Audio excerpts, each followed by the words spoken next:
Hello everyone and welcome back to Whiskey Wednesday. It is New Year's Day, January the 1st, 2024, and it makes total sense to release Whiskey of the Year, well, on January the 3rd, but nonetheless filming on the 1st. We didn't get any 10s this year, which I don't think is a bad thing. Like, a 10 on a whiskey is an incredible thing to score it. Everything has to be perfect. But we did get some things that became particularly close. I've got all my scores in front of me here on this little tablet, just so we can keep a track of things. We've got a couple of honourable mentions to kick out as well. So like the first review of the year we did was Laphroaig, the Alt Glen. Got a 9. I honestly think that whiskey is absolutely stunning. I tried their cash strength and it's as good. I wouldn't say it's better, but the regular one is a little bit more affordable, but not as boozy. Teeling Ginger Beer, 7. Despite the controversy around Lagavulin 16, we gave it an 8. There's a couple of honourable mentions that I've got in front of me here before we do the big one. Tobermory 12. One of the biggest surprises I had this year with a 9 out of 10. Glencairn 10, a deliciously summery whiskey. That got an 8 from me. Tried Edgedour 10 for the first time. 8 out of 10 as well. Bunnahabhain Canasta, stunning. Lakes number 6, really good. Laphroaig Cargius, the 2023 with White Port, 8.5, really fun stuff. Glendronach Cask Strength Batch 12, we did an SNWS Kalila, which got a 9. The Glendronach Cask Strength got an 8. Middleton 2023, 8.5. Loads of fun scores. But there are 2 whiskies that I want to talk about before we do the big one. One of them is in this fetching little decanter, because I accidentally threw the bottle away. But this is my second bottle of this, and this is Loch Lomond 14-year-old. Now, I did only give this an 8.5 out of 10. It didn't break the 9 or the 9.5 barrier. But I've never met a whiskey that I just want to drink so much. Like, it is honestly delicious. The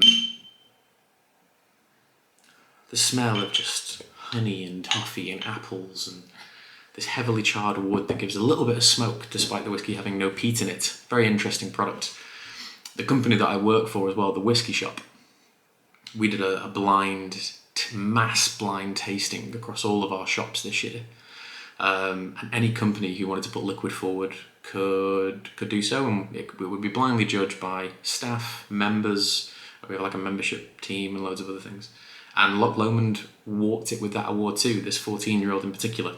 So I was onto something just before it won a gold medal award, but I honestly think Loch Lomond 14 is delicious. If you can pick it up, it is totally worth your time. Incredible whiskey.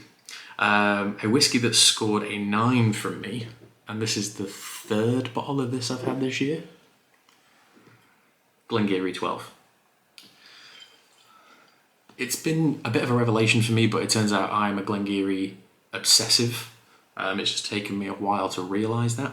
I have a bottle of hand-fill, I think it's Missouri oak, downstairs. A customer kindly bought for me while he was at Glengoyne. Paid him, obviously, when he brought the bottle back. But between the 12 and the 19, I think it's a 1998 red wine maturation, which is just beautiful. They have a virgin oak release, which is okay. It's not amazing, but it's okay. But still very good whiskey. But this thing is just great. 12 years old, 48%. All the stuff you kind of want if you're watching channels like this and other whiskey channels too. But the chocolatey, hazelnutty notes on this really saw me through the latter part of 2023. Absolutely stunning. And then we go on to number 1, which is here. Such a distinctive smell, such a infamous whiskey. I use the word infamous deliberately because those who like it love it, and those who don't like it don't want to be anywhere near it at all. But it is Laphroaig 10 Cask Strength. This is batch 15 from December 2021.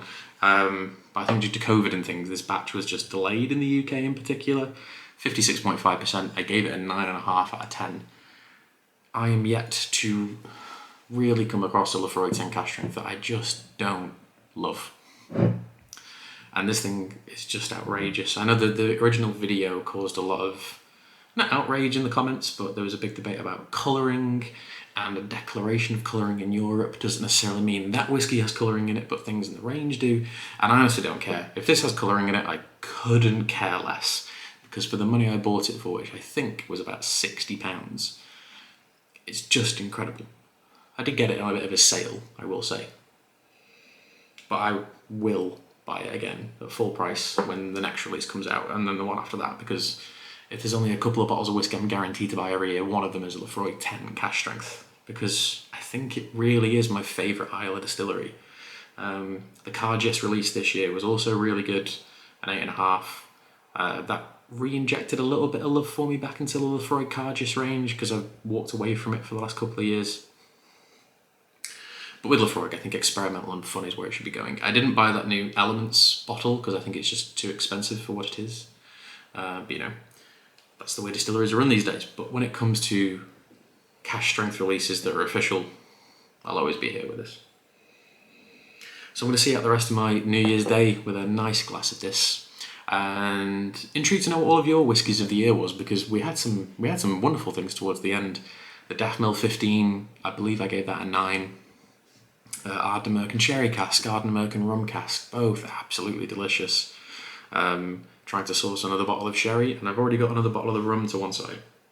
But yeah, those are my 3 picks: a Glengoyne, a Loch Lomond, and a Laphroaig 10 cash strength. But what are yours? Because it's always intriguing. Excuse me, got this 100-day cough thing that's going around. It's always intriguing to know, as viewers, what your whiskies of the year are. Glentour at 12 as well. That was pretty outstanding. Pretty tasty whiskey. Got to try the 15 the other day. Can't quite scrape together the money to buy that because it's a lot of money, but it is delicious. But yes, thank you all for watching Whiskey of the Year. Thank you for a 2023.